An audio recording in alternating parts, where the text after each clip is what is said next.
आज हम जानेंगे कि प्रॉक्सिमा बी पे एक हफ्ते जिंदा रहने के लिए क्या क्या करना पड़ेगा। ये एक ऐसा ग्रह है जो हमारे सौर मंडल के बाहर है। प्रॉक्सिमा बी हमारे सबसे नजदीक वाले तारे प्रॉक्सिमा सेंटोरी का एक ग्रह है जो हमसे सिर्फ 4 प्रकाश वर्ष दूर है। ये दूरी अंतरिक्ष के मापदंडों में बहुत कम मानी जाती है। ये पृथ्वी जितना बड़ा है और अपने तारे के रहने लायक जगह पर है। इसका मतलब है कि यहाँ पर जीवन की संभावनाएं हो सकती हैं, लेकिन प्रॉक्सिमा बी पे जिंदगी आसान नहीं होगी। यहाँ के वातावरण और परिस्थितियां बहुत कठोर हैं। बहुत ज्यादा गर्मी, खतरनाक किरणें और विकिरण का स्तर बहुत ऊंचा है और अलग गुरुत्वाकर्षण जैसी मुश्किलों का सामना करना पड़ेगा। यहाँ की गुरुत्वाकर्षण शक्ति पृथ्वी से अलग है, जिससे चलना फिरना भी चुनौतीपूर्ण हो सकता है। तो चलिए इस रोमांचक सफर पर निकलते हैं और देखते हैं कि प्रॉक्सिमा बी पे एक हफ्ते तक कैसे जिंदा रहा जा सकता है। इस यात्रा में हमें कई नई चीजें सीखने को मिलेंगी। सबसे पहले हमें प्रॉक्सिमा बी के हवा पानी के बारे में सोचना होगा। यह जानना बेहद जरूरी है कि वहां की हवा हमारे लिए सुरक्षित है या नहीं। अभी तक हमें नहीं पता कि इस ग्रह पर कैसी हवा है। वैज्ञानिक इस पर लगातार शोध कर रहे हैं। क्या यह पृथ्वी की तरह ऑक्सीजन और नाइट्रोजन से भरा है या फिर यहाँ की हवा जहरीली है? अगर हवा जहरीली है तो हमें विशेष सावधानियां बरतनी होंगी।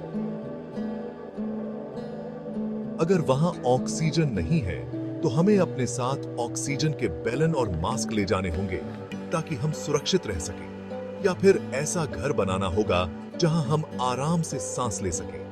यह घर पूरी तरह से सील होगा और इसमें ऑक्सीजन की आपूर्ति होगी। प्रॉक्सिमा बी अपने तारे के बहुत नजदीक घूमता है, मतलब कि इसे बहुत ज्यादा गर्मी मिलती है। दिन में तापमान बहुत ज्यादा हो सकता है, शायद पानी भी उबलने लगे। रात को तापमान बहुत तेजी से कम हो सकता है और सब कुछ जम सकता है। हमें ऐसे कपड़े और घर बनाने होंगे जो हमें इस बदलते तापमान से बचा सकें। प्रॉक्सिमा सेंटोरी एक लाल बौना तारा है जो हमारे सौर मंडल के सबसे नजदीक के तारों में से एक है।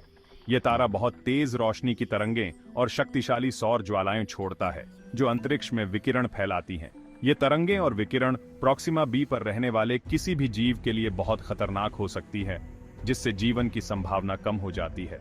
हमें अपने घर ऐसी चीजों से बनाने होंगे जो इन तरंगों और विकिरण को रोक सकें ताकि हम सुरक्षित रह सकें। और हमें ऐसे यंत्रों की जरूरत होगी जो हमें इन तरंगों और विकिरण के बारे में पहले से बता सकें, ताकि हम समय रहते सावधान हो सकें, ताकि हम सुरक्षित जगह पर पहुंच सकें और किसी भी आपात स्थिति से निपटने के लिए तैयार रहें।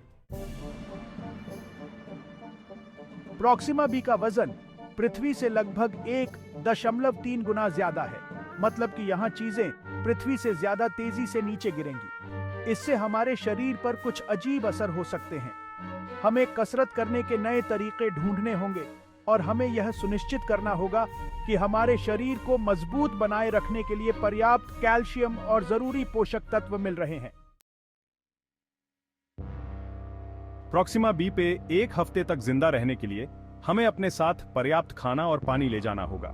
हमें सूखा खाना, प्रोटीन बार और ऐसी चीजें खानी पड़ सकती हैं जो जल्दी खराब ना हो। अगर प्रॉक्सिमा बी पे पानी है तो हमें उसे पीने से पहले साफ करना होगा। यह जानने के लिए कि यह सुरक्षित है, हमें उसकी जांच करनी होगी। प्रॉक्सिमा बी पृथ्वी से 4 प्रकाश वर्ष दूर है, मतलब कि पृथ्वी पर किसी से बात करने में कम से कम 8 साल लगेंगे। 4 साल संदेश को वहां पहुंचने में और 4 साल जवाब के वापस आने में। हमें इस अकेलेपन के लिए तैयार रहना होगा और हमें अपने चाहने वालों से बात करने के नए तरीके ढूंढने होंगे। प्रॉक्सिमा बी पर एक हफ्ते बिताना बहुत ज्यादा तनाव वाला अनुभव होगा। हमें सिर्फ शारीरिक चुनौतियों का सामना ही नहीं करना होगा, बल्कि हमें अकेलेपन, बंद रहने और एक अनजान जगह के डर से भी जूझना होगा। प्रॉक्सिमा बी पर अपने घर और मशीनों को चलाने के लिए हमें बिजली की जरूरत होगी। सूरज से बिजली बनाना एक विकल्प है, लेकिन हमें याद रखना होगा कि प्रॉक्सिमा बी को पृथ्वी से बहुत कम धूप मिलती है। आखिर में हमें यह पता लगाना होगा कि प्रॉक्सिमा बी पर कैसे पहुंचें, वहां कैसे घूमें और पृथ्वी पर वापस कैसे लौटें। अभी हमारे पास ऐसी कोई तकनीक नहीं है जो हमें इतनी तेजी से प्रकाश की गति के करीब ले जा सके। तो दोस्तों, यह थी हमारी यात्रा प्रॉक्सिमा बी पर एक हफ्ते तक जिंदा रहने की। अगर आपको यह वीडियो पसंद आया हो तो लाइक और सब्सक्राइब करना न भूलें। धन्यवाद।